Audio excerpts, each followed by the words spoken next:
Hello everyone. Today we study about science lesson titled Fiber to Fabric. Let us start the lesson. Brief history of clothing. कपड़ों का संक्षिप्त इतिहास. Human always had the need to protect themselves from natural element like heat, cold and rain. मनुष्य जो होते थे हमेशा से खुद को प्राकृतिक तत्वों से बचाने के लिए या बचाने की कोशिश करते रहते थे या बचाने की उन्हें ज़रूरत होती थी। प्राकृतिक तत्व जैसे गर्मी से, सर्दी और बारिश। इन एंशियंट टाइम, प्राचीन समय में, the cloth were made of जो कपड़े बनाए जाते थे वो animal skin, fur, leaves, grass, bark of tree और even bones and shell. Animal की स्किन से, फर से, लीव्स, पत्तियों, घास और वृक्षों की छाल से निर्माण किए जाते थे। इवन बोन्स एंड सेल, और हड्डियों और गोलों से भी कपड़ों का निर्माण होता था। After people begin to settle in agriculture community, आगे क्या हुआ जब लोग कृषि समुदाय में निवास करने लगे तो they started weaving twigs and grasses into long strands, तो उन्होंने घास को लंबे धागों में निर्माण करना शुरू कर दिया। Slowly they begin to weave these strand into cloth और फैब्रिक, धीरे धीरे इन लंबे धागों को उन्होंने कपड़े में बनाना शुरू किया। They still did not know how to stitch, लेकिन अभी भी वे सिलाई करना या बुनना नहीं जानते थे। So they simply drape the cloth around their body, इसलिए वो उस कपड़े को अपने बॉडी के चारों ओर लपेट लेते थे। When people learned to make simple needles out of animal bones, they started sewing. After the invention of spinning wheel during the Industrial Revolution, nearly all cloth were hand. लोगों ने जानवरों की हड्डियों की साधारण जो सुइयाँ होती हैं उनको बनाना सीखा। After the invention of spinning wheel during industrial revolution, औद्योगिक क्रांति के दौरान चरखे के आविष्कार के बाद ऑल क्लॉथ वर हैंड शीवन, सभी कपड़ों को हाथ से बना दिया गया। The spinning wheel brought revolution in the world of clothing, चरखे ने कपड़े की दुनिया में एक क्रांति ला दी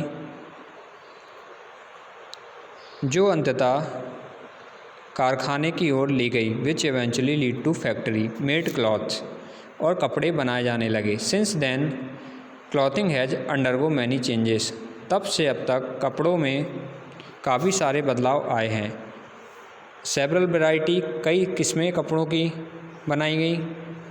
टेक्सचर, कई बनावटें बनाई गई। And colour of fabric are now available, आज के समय में तमाम प्रकार के रंगों के रेशे से कपड़े बनते हैं वो उपलब्ध हैं। Types of fabric, we all wear cloth every day, हम प्रतिदिन कपड़े पहनते हैं। But have you ever stop to think how many important movement and everyday experience in our life are associated with some form of fabric, लेकिन कभी आपने यह सोचना बंद किया कि हमारे जीवन के कितने महत्वपूर्ण क्षण और रोज़मर्रा के जो एक्सपीरियंस होते हैं वो किसी न किसी रूप से कपड़ों से जुड़े हुए हैं।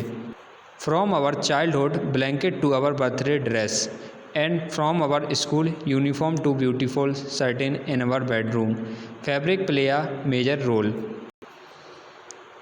हमारे बचपन के कंबल से लेकर हमारे जन्मदिन की पोशाक तक और हमारे स्कूल की यूनिफॉर्म से लेकर हमारे घर के बेडरूम के पर्दों तक कपड़ों का एक महत्वपूर्ण किरदार रहा है। Fabric protect us from cold, heat, rain and dust, जो कपड़े होते हैं ये हमारी सुरक्षा करते हैं गर्मी, सर्दी, बारिश और धूल से। We use blanket to keep our self warm and woven rugs to cushion our step as we walk. हम अपने आप को गर्म रखने के लिए कंबल का प्रयोग करते हैं और चलते समय अपने पैरों को कुशन करने के लिए हम आसनों का प्रयोग करते हैं। Are all these made of the same material? No, each fibre give a different look and feel. क्या यह सभी एक ही प्रकार के फाइबर से बने होते हैं? नहीं, each fabric give a different look. हर कपड़े का क्या होता है, एक अलग ही लुक होता है और एक अलग ही एहसास होता है। Sources of fibre, even every fabric is made from fibres. अब देखिए स्रोत दिए गए हैं इसमें, रेशों के स्रोत। जो प्रत्येक कपड़ा होता है ये रेशों से बना होता है। Where do the fibres come from? अब यह रेशे प्राप्त कहाँ से होते हैं? तो fibre is obtain from either plant such as cotton, jute, hemp and coir.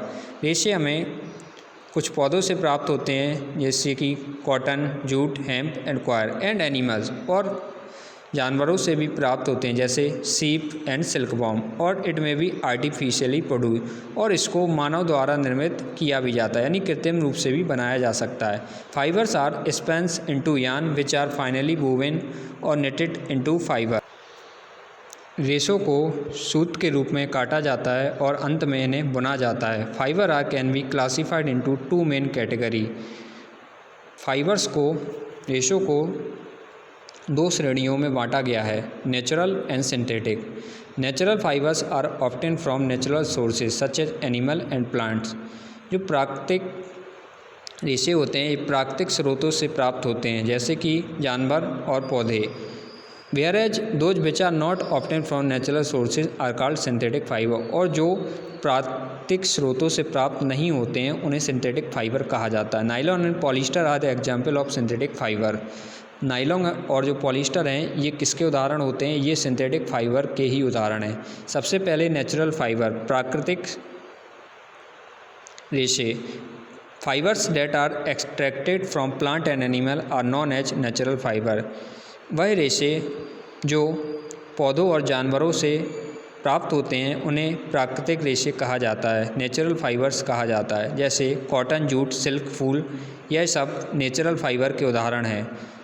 Plant fibre, पौधों से प्राप्त होने वाले रेशे। Plant fibre are classified into different category.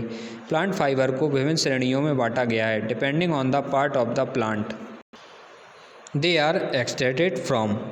और यह उस पर निर्भर करता है जिस भाग से ये पौधों के निकाले जाते हैं। These are fruit fibre. पहला है fruit fibre. These fibre are obtain from the fruit of the plant. जो फ्रूट फाइबर होते हैं ये फ्रूट से प्राप्त किए जाते हैं जैसे cotton, coconut fibre are example of fruit fibre. यह कॉटन जो है फ्रूट फाइबर का उदाहरण है। Bast fibres, these fibre are obtain from the stem of plant. यह फाइबर पौधों के तने से प्राप्त होते हैं। They are generally very long. यह सामान्यतः बहुत लंबे होते हैं। Jute, flax and hemp are example of bast fibre. Jute, flax, hemp bast fibre के उदाहरण हैं। Leaf fibre, fibres obtain from the leaves are rough and sturdy. Sisal fibre are example of leaf fibre. Sisal fibre are hard, coarse, strong and moisture resistant. पत्ती के रेशे, पत्तियों से प्राप्त होने वाले रेशे लीफ फाइबर कहा जाता है। सीसल फाइबर इसका उदाहरण है। यह कठोर होता है, मजबूत होता है और मॉइस्चर रेजिस्टेंट होता है। They are used in making rope, mat, carpet and handicraft. Sisal fibre का प्रयोग चटाई, कारपेट और हैंडीक्राफ्ट बनाने के लिए किया जाता है। Stalk fibre, these fibre are actually the stalk of the plant. Stalks of wheat, rice and barley are example of stalk. Stalk यानी डंठल के रेशे। यह जो होते हैं पौधे के डंठल से प्राप्त किए जाते हैं। स्ट्रॉ ऑफ बीट, गेहूं के डंठल और जो चावल बार्ली के डंठल होते हैं ये क्या हैं? एग्जाम्पल होते हैं स्टॉक फाइबर। सीड फाइबर, बीजों से प्राप्त होने वाले रेशे। These fibre are collected from seed और सीड केसेस। इन रेशों को बीजों से कलेक्ट किया जाता है। Cotton and kapok are example of seed fibre. Cotton ball और जो कापोक होता है यह एग्जाम्पल होता है सीड फाइबर का। इसके बाद कॉटन के बारे में अध्ययन करेंगे। Cotton is world most popular plant fiber. It is obtained from the cotton plant which is a shrub. कपास दुनिया का सबसे लोकप्रिय प्लांट फाइबर है। यह कॉटन प्लांट यानी कपास के पौधे से प्राप्त किया जाता है विच इज अ सर्ब, जो एक झाड़ी होती है। The cotton SERB grow well in a black soil. जो कपास का पौधा होता है, झाड़ी होती है, यह काली मिट्टी में बहुत अच्छे से ग्रो करता है। It require a warm climate with moderate rainfall. इसके लिए मध्यम वर्षा के साथ गर्म जलवायु की आवश्यकता होती है। The cotton plant bear fruit called cotton boll. Cotton plant में जो फल होता है उसको कॉटन बॉल कहा जाता है। When they ripen the ball burst exposing the seed surrounding by soft cotton fibre. जब वे पक जाते हैं तो the ball burst exposing the seed surrounding by soft cotton fibre. मुलायम सूती रेशे से घिरे जो बीजों होते हैं उनके जो बीजकोश होते हैं वो फैल जाते हैं। These fibres are then use to make the yarn using the following step. इन तंतुओं का प्रयोग निम्नलिखित चरणों का प्रयोग करके यार्न बनाने के लिए किया जाता है। First, picking. The process involve hand picking the cotton fibre from the ripe cotton ball. Earlier, this was done by hand, but nowadays machines are used in big cotton mill. इस प्रक्रिया में पके हुए कॉटन बॉल से सूती रेशों को निकाला जाता है। पहले यह प्रक्रिया हाथों से की जाती है, लेकिन अब मशीनों का प्रयोग किया जाता है बड़ी बड़ी कॉटन मिलों में।